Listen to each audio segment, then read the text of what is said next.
everyone, it's Will. I'm back again with another 5-minute review that is never just 5 minutes. Before we dive into Concrete Jungle from Scout Comics that's on the way, I want to give a big shout out to our sponsor, as always, SpinWiz Comics at spinwizcomics.com. It is a webcomic and indie comic discovery platform. There are over 86 indie publishers and well over 400 titles. New books are added every week. Go check it out for yourself. You can download it on both Android and iOS.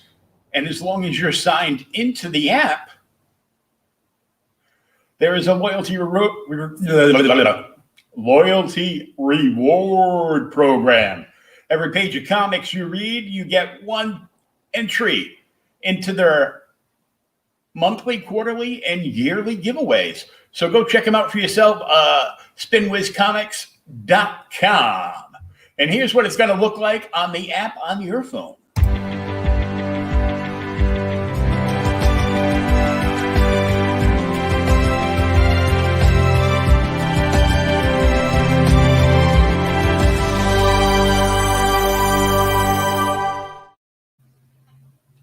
All right, I'm trying to get caught up on all these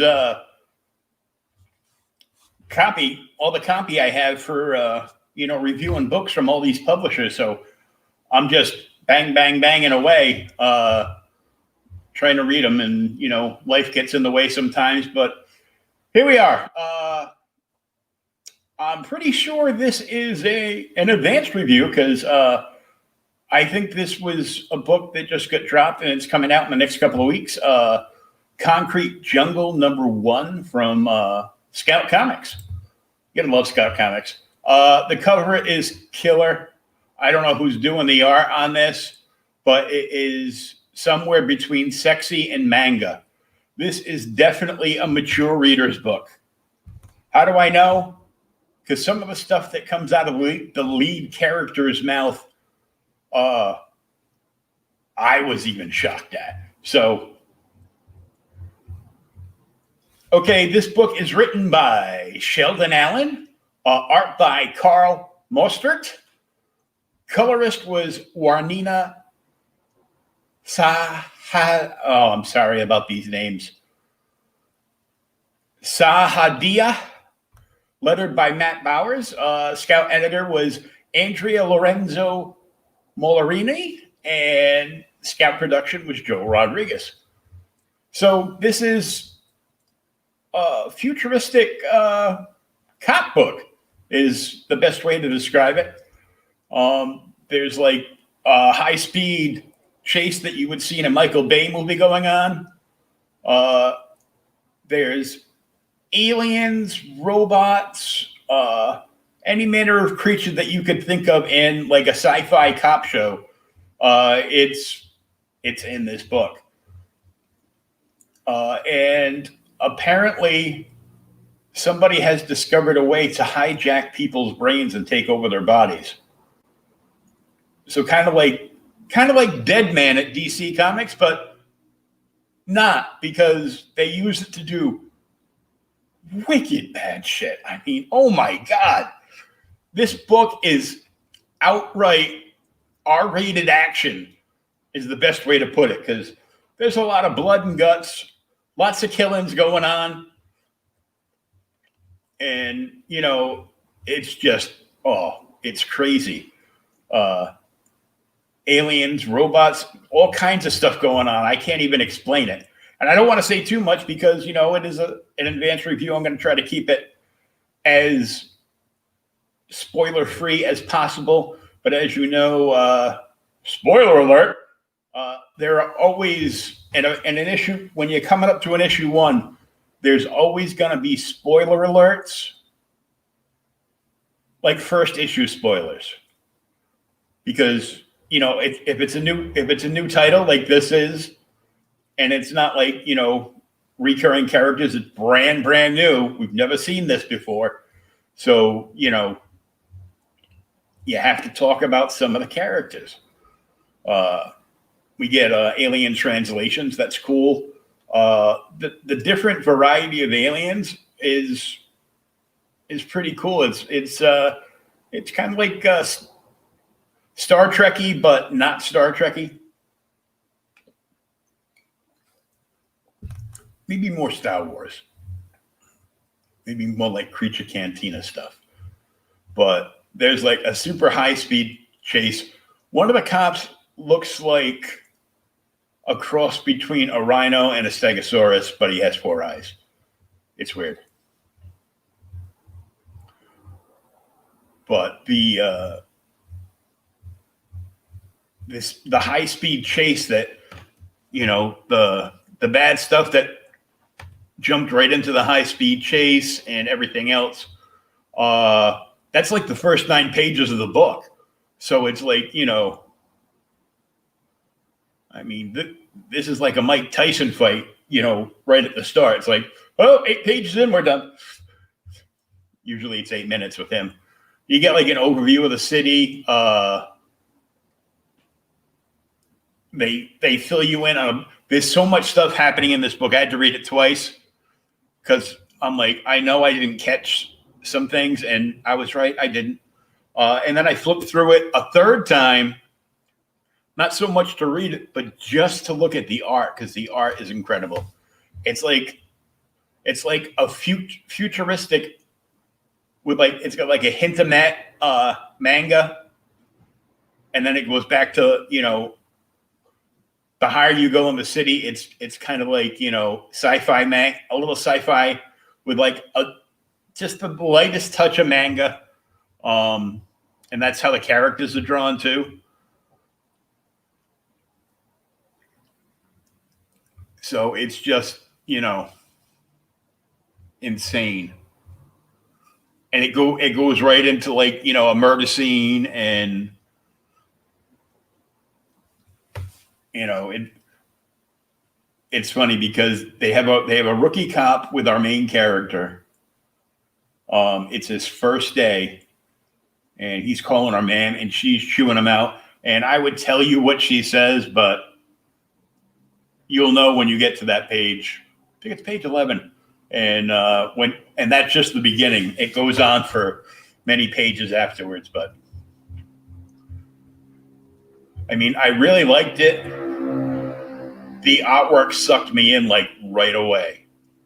Right away. So good.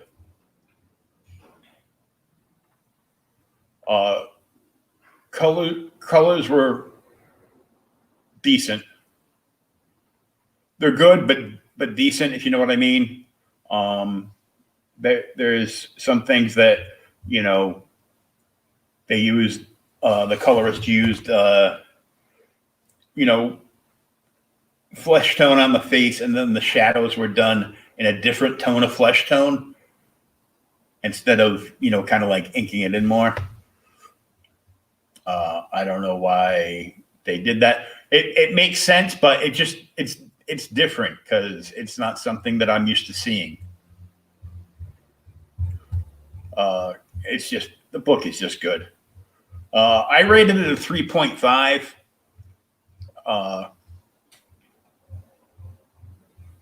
Just, you know, just because it's a first issue. It's a very adult first issue. You know, let's just call this book what it is: sex, drugs, and rock and roll. It reminds me a lot of Babylon 5, if Babylon 5 was on Earth. That's the show I was trying to think of. But there's a shift in the class war that's going on right now, completely different. So, and I don't want to say too much because, you know, it's an advanced review, and it's supposed to only be a 5-minute review, and I'm just yammering away. But I gave this book a 3.5. The story was good. It wasn't. I mean, I enjoyed it a lot, but it was good, but it wasn't great because there's so many like open-ended things, and I think the writer did that on purpose, and it will probably stop making more sense to me in the second issue. But I mean, the regular cover on this is awesome. Just remember, Scout has a deal with comic book shopping networks, which you can look up on Facebook as CBSN. You can request to become a member of said network. There's a bunch of different stores that are involved in this. They just show live sale after live sale after live sale.